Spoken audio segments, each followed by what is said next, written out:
pertama kita sudah melampaui sidang sebelum kesimpulan. Kesimpulan nggak ada sidang, cuma kita serahkan saja. Ya. Jadi bisa dikatakan ini akhir dari sidang pra-peradilan. Apakah nanti akan ada pra-peradilan yang lain, kita nggak tahu. Tapi yang jelas tadi kita sangat senang ya, karena paling tidak bisa menjebak ya, bisa menjebak ahli dari sana. Nggak menjebak. Dalam tanda kutip. Menjebak itu di bagian mana, Bang? Ya, Nanti. ya kita jelaskan. Jadi gini, perdebatan mengenai KUHP lama dan KUHP baru itu perdebatan yang tidak selesai. Kami dari awal standing mengatakan yang harusnya digunakan adalah KUHP yang baru. Kenapa? Karena proses penyidikan bagi kami itu sudah selesai, yaitu ketika berkas dinyatakan lengkap atau P21. Tindakan setelah itu ada tindakan tambahan untuk misalnya menyerahkan berkas-berkas dan kemudian melimpahkan termasuk juga para tersangka. Itu bukan bagian dari penyidikan lagi menurut kami. Karena bukan bagian penyidikan lagi, maka harusnya menggunakan KUHP yang baru. Ketika kemudian pihak termohon dalam hal ini penyidik Polda Metro Jaya mengatakan menggunakan KUHP yang lama, bagi kami salah. Dan ini didukung oleh fakta yang tidak terbantahkan sesungguhnya, bahwa sebagai contoh adalah surat penangkapan dan surat penahanan. Surat penangkapan dan penahanan mereka yang dikeluarkan oleh penyidik itu menyertakan pasal-pasal dalam KUHP yang baru semua. Bahkan mungkin dalam satu surat penangkapan dan penahanan itu ada kira-kira 7-8 pasal. Memang pasal transisi dicantumkan, tetapi masalahnya adalah dia sama sekali tidak mencantumkan pasal dari KUHP yang lama. Nah, itu artinya dia sendiri mengakui bahwa itu adalah KUHP yang baru sesungguhnya yang harus digunakan. Dan kalau misalnya dia berpandangan bahwa yang harus digunakan KUHP lama, begitu ya pandangan dari Polda Metro dan ahli, maka surat penangkapan dan penahanan itu cacat formil. Clear. Cacat formil. Jadi menurut saya majelis hakim harus mempertimbangkan ini seperti maju kena mundur kena. Menggunakan KUHP baru mereka harusnya kalah, menggunakan KUHP lama mereka harusnya kalah juga. Ya. Itu yang paling penting. Dan tambahan fakta lagi adalah ketika pra-peradilan ini dilaksanakan, sudah terjadi pelimpahan berkas perkara pokok sesungguhnya. Kalau dalam rezim KUHP yang lama, itu perkara pra-peradilannya berhenti. Ini buktinya tidak. Jalan terus. Itu artinya secara sadar hakim pun sudah mempraktikkan KUHP yang lama. Jadi KUHP yang baru itu, KUHP yang lama itu berhenti ketika penyidikan selesai. Itu saja. Penyidikan selesai kapan? Yaitu ketika berkas dinyatakan lengkap atau P21. Jadi tindakan setelah berkas dinyatakan lengkap P21 itu bukan tindakan penyidikan, tapi tindakan tambahan dalam hal ini pemberian berkas. Sama dengan orang mengatakan, kemarin siapa yang mengatakan? Antara produksi dan delivery. Ya. Ketika kita, Mas Roy ya? Bukan ya Pak Didit. Pak Didit. Ya, ahli. Jadi kalau kita memproduksi barangnya sudah jadi, lalu pemesannya kan membutuhkan delivery kan? Pertanyaannya adalah delivery itu apakah tindakan produksi? Bukan. Itu tindakan tambahan setelah produksi. Sama seperti ketika proses penyidikan. Ketika berkas sudah dinyatakan lengkap P21, selesai proses penyidikan. Nah sekarang tinggal delivery-nya. Delivery-nya adalah delivery berkas, delivery barang bukti, dan delivery tersangka. Karena itu menurut saya ini telak. Ya, mudah-mudahan hakim menangkap ini secara clear, karena kita lihat hakimnya sudah sangat mengerti, sangat pandai, dan bisa mengkonstruksikan kasus dengan baik. Itu yang ingin saya tambahkan. Ada pertanyaan nggak? Kalau misalnya tadi juga ada sempat debat soal adanya kesalahan dan juga adanya cacat formil, nah itu tadi apa yang dijadikan sorotan di situ? Iya, justru itu.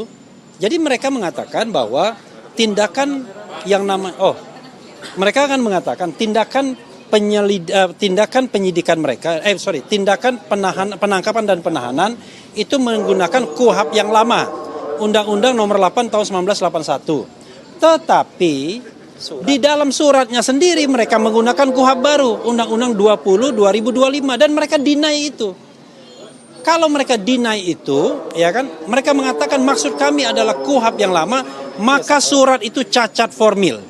Kalau kita bicara formil dan material dalam sebuah tindakan hukum, Kalau dia formilnya salah, maka materialnya nggak perlu diperiksa lagi. Artinya telak ini. Artinya materialnya sudah pasti salah karena formilnya salah. Nah, artinya bahwa penahanan, penangkapan itu bisa dikatakan ilegal, tidak absah, tidak sah, dan karena itu harus dibatalkan. Itu maknanya. Ada lagi? Kalau dari Mas Roy sendiri seperti apa persidangan? Oh, enggak, aduh. Ini ada Gafur dulu. Mas Gafur dulu ya. Mas Gafur dulu. Saya nanti. Jadi ada satu poin penting dari rangkaian persidangan hari ini. Oke. Diganti.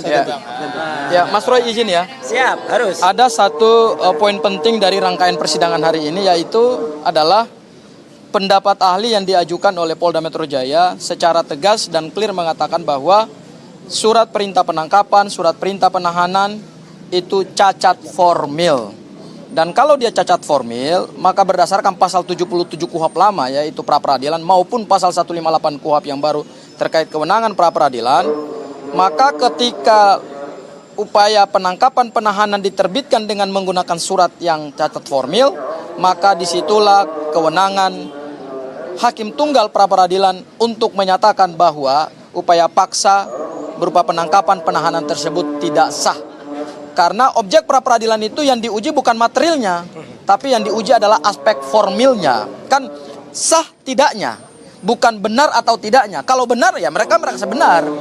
Tapi kalau sah tidaknya, berarti itu aspeknya aspek formil. Dan tadi ahli mengatakan yang diajukan oleh Polda Metro Jaya bahwa surat perintah penangkapan, surat perintah penahanan itu cacat formil. Saya kira dengan ahli justru yang dihadirkan dari Polda Metro Jaya mengatakan cacat formil, berarti sebenarnya sudah kelihatan bahwa hakim akan mengabulkan permohonan pra-peradilan kami, insya Allah, karena surat perintah penangkapan, surat perintah penahanan tersebut telah cacat formil, dianggap tidak sah secara hukum acara pidana. Itu aja dari saya. Oke.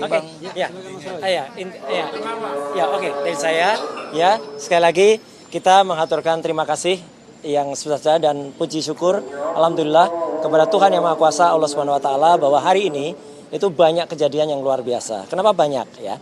Kita tahu semua, seharusnya jadwal sidang itu adalah pagi hari jam 9 seperti biasa.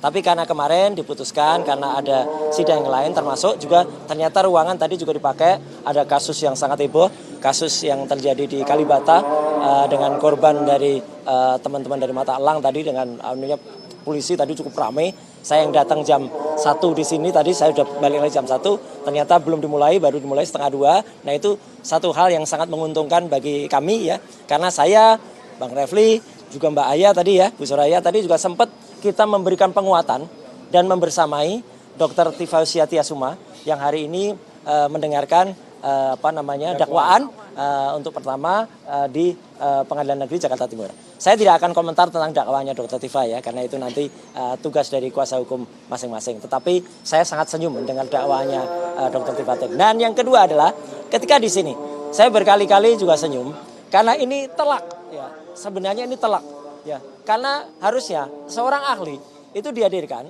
tentu ahli itu tidak akan bisa 100% objektif.